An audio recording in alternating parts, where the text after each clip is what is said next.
नाज़रीन बहरा टीवी में भली कार मां मुबशर सोलिंग आओ यहाँ पेरिया गुल सबका पेरिक नजर हेडलाइंस ते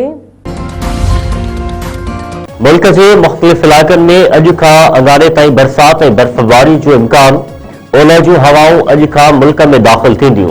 बलोचिस्तान KPK और आज़ाद कश्मीर में बरसात और बर्फबारी की अगकथी। मौसम खाते मूजिब पंजाब के मुख्तलिफ इलाकन में भी वक्फे से बरसात पइजी सके थी।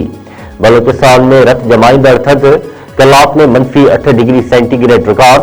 कराची में भी थध में इजाफो, गर्मी पद 8 डिग्री ताईं पहुंची वियो।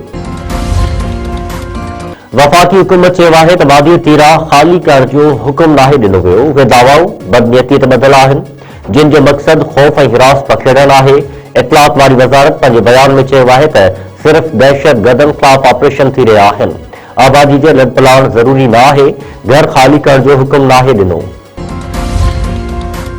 गुल प्लाज़ा जी टीमार तां वधीक इंसानी उज़वात DNA टेस्ट लाइ सिविल अस्पताल मुंतकिल। इंतजामिया जो चवण आहे त 71 मां 22 लाशनि की सुञाणप थी चुकी है। DNA ज़रिए लाशनि की सुञाणप जो अमल जारी है।